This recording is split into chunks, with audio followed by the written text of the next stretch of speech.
fiery horse with the speed of light, a cloud of dust, and a hearty hi-yo Silver, the Lone Ranger.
With his faithful Indian companion Tonto, the masked rider of the plains led the fight for law and order in the early western United States.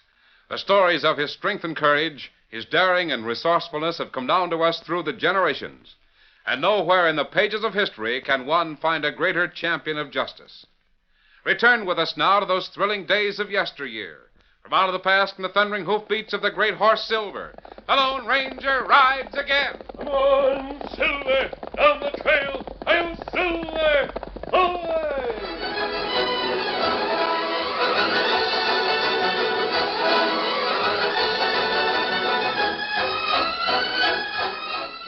The Choctaw Republic was an independent nation within the United States. The northern boundary was the Canadian River, which runs horizontally through what is now the state of Oklahoma. The southern boundary of the Choctaw Nation was the Red River, which was also the northern boundary of Texas. For a long time, negotiations had been underway between railroad men and representatives of the Choctaw Nation. At last, a train rolled over the gleaming rails heading south. Then, suddenly, Indians charged at the train. Hard-riding Indians who loosed their arrows at the open windows of the passenger car. It's your fault. You're the one that caused this. Don't blame me, you. I'll get the redskin that fired that arrow. I'll get...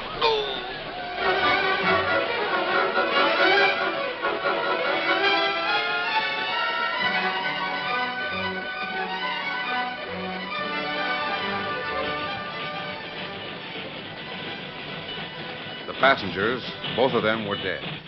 The train chugged southward until the need for fuel and water brought it to a stop. Can't go any farther, boys. We've got to have fuel and water.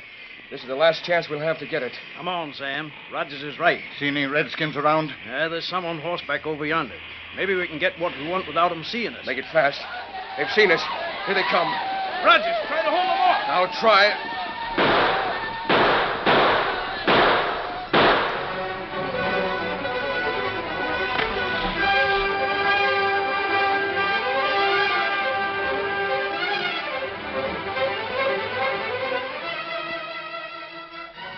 The telegraph office was just south of the Red River in Texas. The bridge could be seen from one of the office windows. Arnold Brennan, the man who had worked so tirelessly for the railroad through the Choctaw Nation, and his daughter Mary were in the office watching the man at the key. Telegraph is a wonderful invention, isn't it, Mary? Indeed it is, Father. Just think people who are miles away can hear those signals. When I send my message, it will be heard all the way to Washington. It may go down into history, Father. I hope you've written it carefully. Well, there we are. Now I'm ready for your message, Mr. Brennan. Oh, not yet, Tapper. I'll wait until the train arrives. It's too bad we don't have lines strung through the Choctaw Republic so you could get word of the train. Yes, it would help. You don't know that it made the North run safely, do you? No, but I'm confident it did. I hear some mighty great things about the work you've done, Mr. Brennan. Guess you must be mighty proud of your father, eh, Miss Mary? Oh, I certainly am. It takes a mighty smart man to make a deal with the Choctaws. Hey, Tapper, perhaps you better save your comments until we see how successful we are in operating the railroad north of here. Oh, you won't have trouble, Mr. Brennan. One thing about the Choctaws, when they make an agreement and smoke the calumet on it, they keep their word. Who'd you deal with? Alan Carter. Oh, well, governor himself, eh? Yes. Father, is he an Indian? Indeed he is, Mary. But his name, Alan Carter. You'd have a hard time trying to say his Choctaw name, Miss Mary. You see, dear, many of the important Choctaws rechristen themselves, choosing names of people whom they admire. Oh. Have you got your message written out, Mr. Brennan? Yes, here it is. I can be looking it over. Good idea, Tapper. It's pretty long. Yeah, I should say it is. I want to explain the details of my negotiations with the Choctaw people. Our railroad transferred stock in the company in exchange for the right-of-way. You got land that's coal-bearing, eh? Yes. Well, I might as well start sending this while the line's clear. Oh, no, wait for the train. I want to be sure everything is all right. Father, look out that window. Huh? 2 horsemen. Look how fast they're traveling. Tapper, that's an Indian. He's chasing the other man. Ginger, gee, where's my rifle? I better step outside and help him. The man in front is wearing a mask. I'll stop that redskin. He's no Choctaw. I'll go outside with you. Mary, you wait here in the office. He's on the Red River Bridge now. Now, wait a minute, Tapper. Don't shoot. I won't The unless... Indian isn't after him. They're together. Yeah, and coming like greased lightning going downhill. I wonder if there's trouble in the Choctaw country. Those men are coming as if they'd brushed a peck of trouble. Ho, Silver, ho, boy. Ho, fella, ho. Hey, stranger. Ho, fella. What'd you leave behind you? Where's Arnold Brennan? You know him? I sure do. Well, that's my name. I'm Arnold Brennan. You're the man who made a treaty with Governor Carter? I am. But you, who are you? Why are you masked? Something's happened. What? What's happened? The Indians are angry about something. There's already been trouble, and there will be more. Because of the railroad? Yes. Did something happen to the southbound? Been attack. The engineer will bring it in a few minutes. Then who are you? I'm looking for the Choctaw governor. Where is he? Well, for a masked man. Come, Brennan. you Alan Carter's in Texas, and I've got to speak to him. Where is he? Well, what makes you think I know? You made a treaty with him and his deputies. He's here with a group of men from his council. I'll tell you where he is. Mary. I came out when I saw there'd be no shooting. The governor is in Potter's Gap. Thank you. Come on, Tonto. Come on, Silver. Hit him up, Scout. Mary, why did you tell him? He didn't want people to know where he was. Father, hadn't you better send a message to Washington and tell them that the treaty has been broken? Here she comes. That's the whistle of the southbound. Good. That masked man probably didn't know what he was talking about. Trouble indeed. I think he did. So do I, Miss Mary. Why, I see the train now. Look at it come. It looks perfectly all right. Coming at a good clip with a good head of steam. Just a minute, Mr. Brennan. It's at the bridge now. If my eyes are what they used to be, it didn't come through without trouble. Look at the arrows sticking to the sides of the cars. Arrows.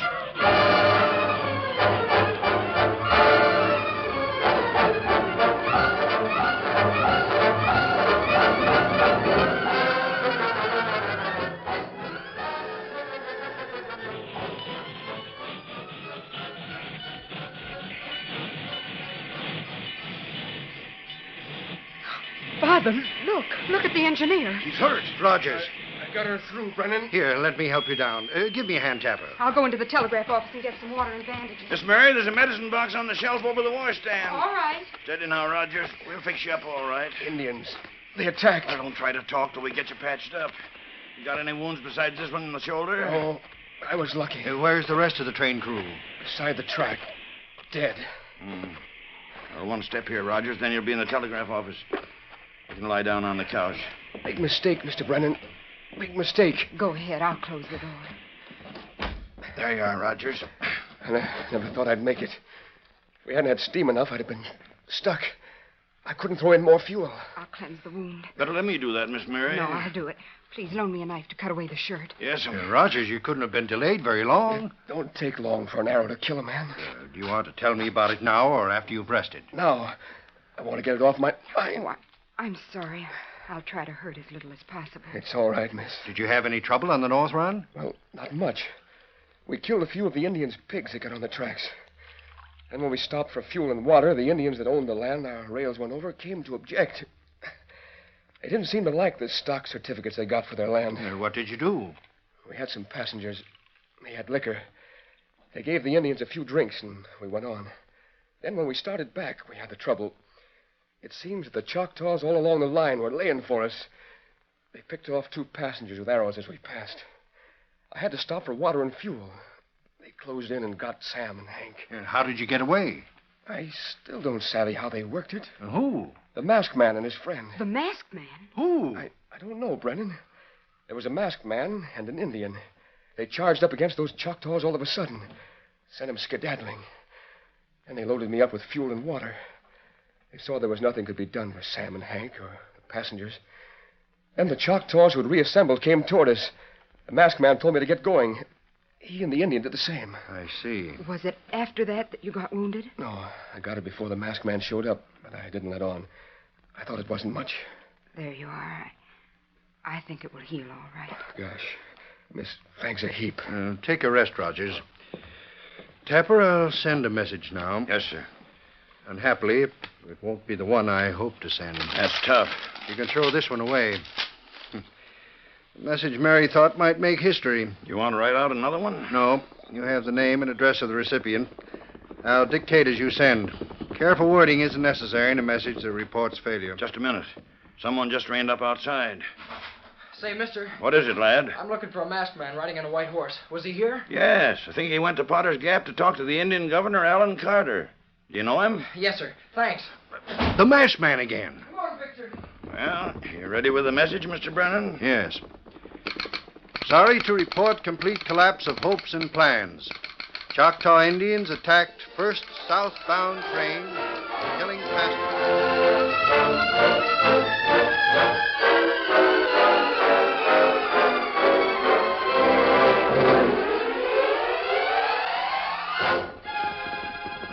Dan Reed, the Lone Ranger's 14-year-old nephew, knew where the masked man would make camp near Potter's Gap and hurried toward the site.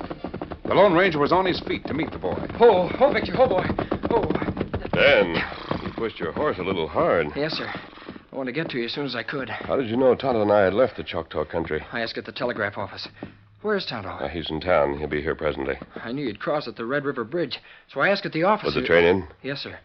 There was a wounded man on the station.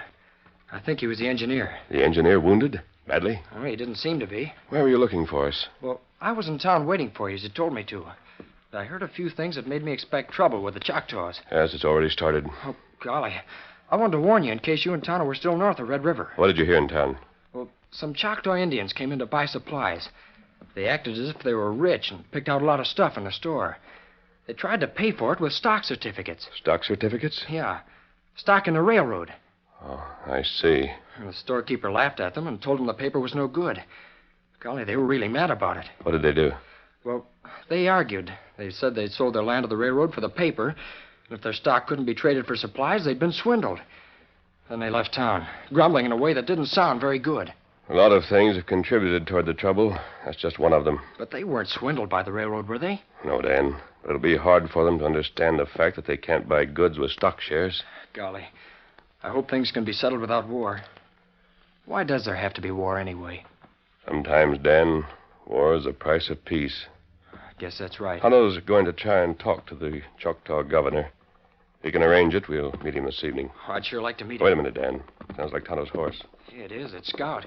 He's coming fast. Too fast. I don't like it. There he is. Just saw him through the trees. Don't unsettle, Dan. We might be riding. Oh, Scout, oh, fella, oh. Oh, fella, oh.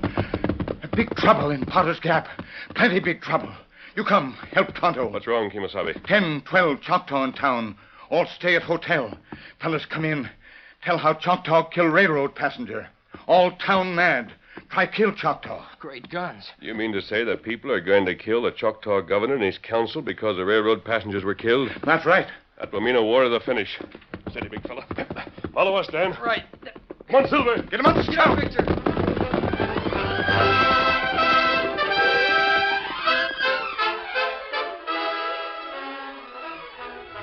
The curtain falls on the first act of our Lone Ranger story. Before the next exciting scenes, please permit us to pause for just a few moments.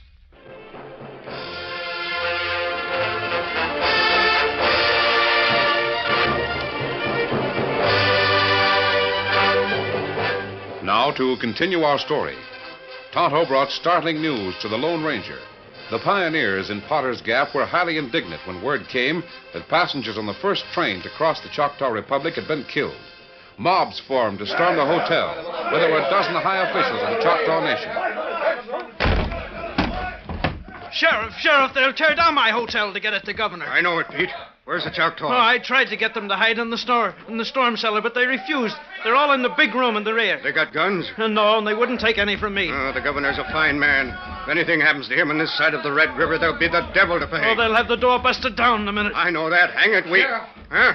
Say, how'd you get in here? Where'd you come from? I came in the rear window, Sheriff. I've got a message for you. The rear window, where the governor is? Yeah. What message? You can let those men in. The Indians have left the hotel. Left? Well, how? When? They left by the rear window.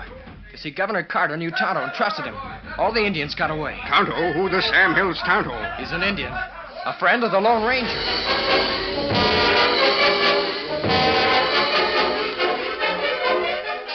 During the excitement that followed, when the townsmen were admitted and invited to search the hotel, Dan slipped away and returned to camp where the Lone Ranger and Tonto had taken the members of the Choctaw Council. Dan saw the lean-faced governor, a man of great dignity, sitting by the members of his council, listening to Tonto. Kume Tolo, Nesi Kabu, Bahame. It is good, Tonto. You who wear mask is to be trusted. Tonto has spoken. Thank you. War will make both nations poor. War is not good. Governor Carter, your people resented the railroad when it crossed their land. It frightened their cattle and killed some of their pigs. This is not main trouble. Main trouble is stock paid for land instead of cash. But that stock was given so you and your nation could prosper with the railroad. Members of council and I understand. Many people of Choctaw Republic do not understand. They must be made to understand. With your permission, I'll outline one way to teach them. Man with mask, please speak.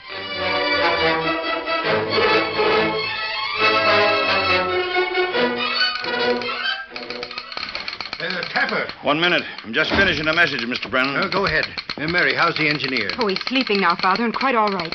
Tapper thought he'd rest better right here. Fine. How'd things come out in Potter's Gap? There's one thing I must know. Tapper, who is that masked man? Oh, did you see him again? No, but I heard about him. Mary, there was very nearly a riot in Potter's Gap. Oh. Word of the death of those passengers reached there, and the townsmen wanted to seek revenge by an attack on the Choctaw governor. Oh, Father, that would be the very worst thing that could happen.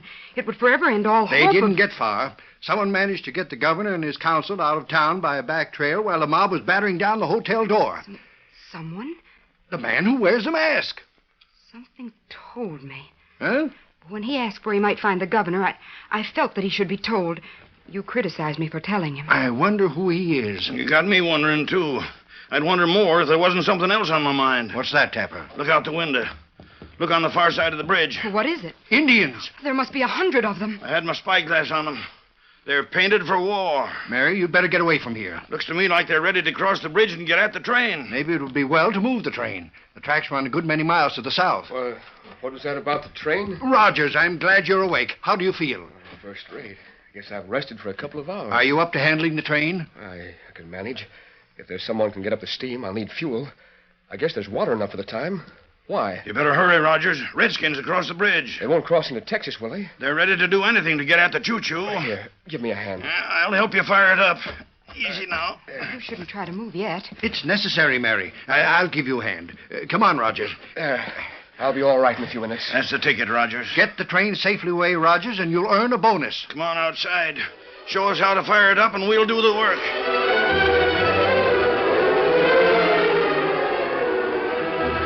While the Indians watched from a distance, the fires of the engine were refueled under the direction of the wounded engineer. Brennan and the telegrapher stepped down to join Mary when the pressure gauge showed steam enough to drive the heavy locomotive. Then a group of horsemen approached. It's Alan Carter, the governor, and his council. Father, it's the masked man. The masked man again. Easy. Governor Carter, Mr. Brennan. Friend will speak for me. A lot of time is saved by the fact that the engine is ready to run. We got steam up all right. I guess I didn't get the chance to thank you for getting us through that Choctaw land. How do you feel, Rogers? Fair enough. I'll feel better when we're underway heading south away from those critters across the bridge. You're not going south.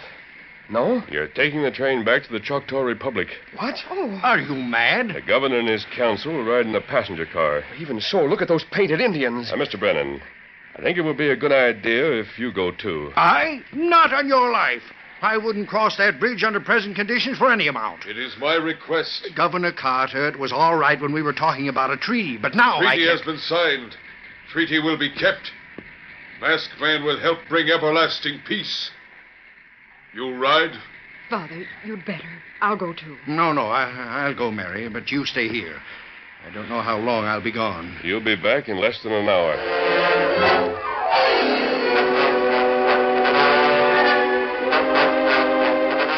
The horses of the Lone Ranger and Tonto, as well as those of the Choctaw representatives, were put into the baggage car, and the men boarded the passenger car. As the train backed slowly north, crossing the Red River Bridge to approach the waiting Indians, Tapper watched through his field glasses and reported to Dan and Mary. Now it's almost up to the Indians. Do you think they'll attack? Not with their own governor and council on board. But I don't savvy the plan. Those critters are doggone mad at the railroad. The Lone Ranger said they had to understand their responsibility. What's that? Whom did you say? The Lone Ranger. Wow! So that's who the masked man is. The Lone Ranger. What's going on now, Mr. Tapper? Well, I nearly forgot about the train. It's stopping. It's right up to the Indians now, and the council's getting off. Can you see my father? Yeah. He stepped down. There goes the masked man and his Indian partner. Hey, they're taking Rogers down from the engine.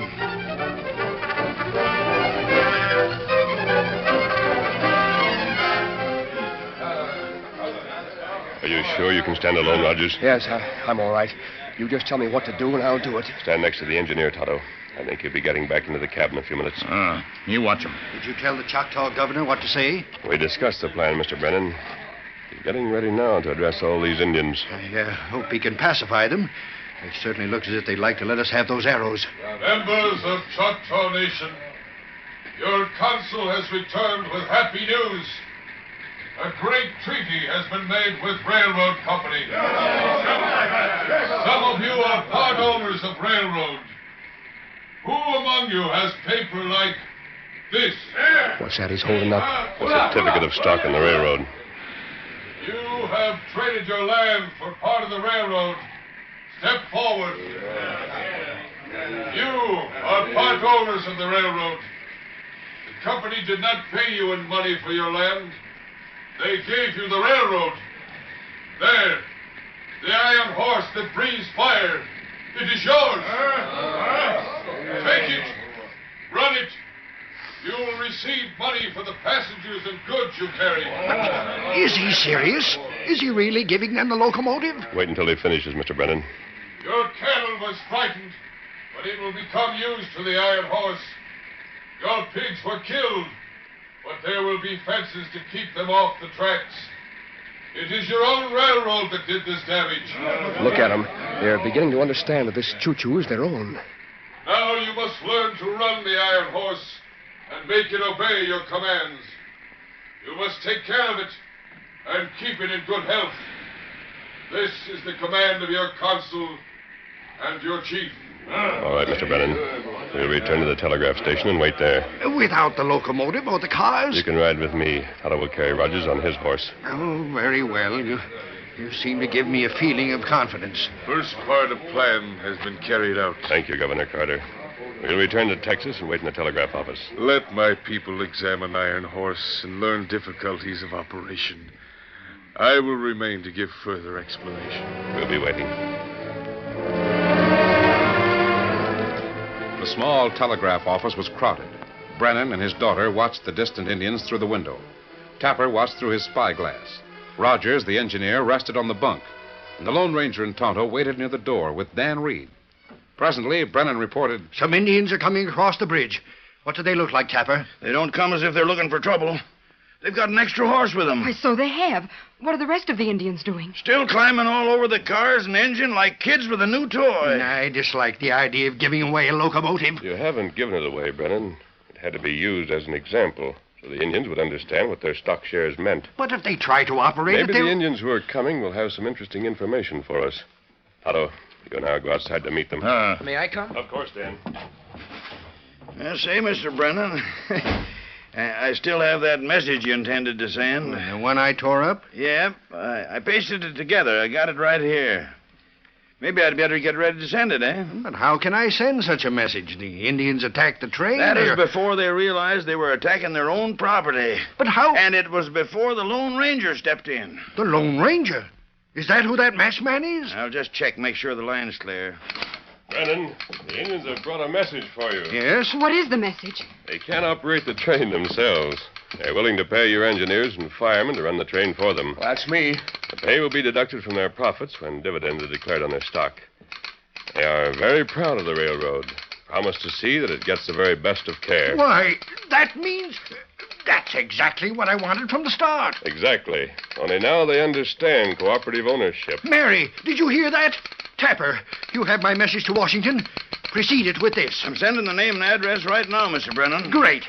Then say, disregard message reporting failure. Treaty has been signed, and future of railroad in Choctaw Republic is assured through intercession of the Lone Ranger. Hail Silver! Away!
The story you have just heard is a copyrighted feature of the Lone Ranger Incorporated.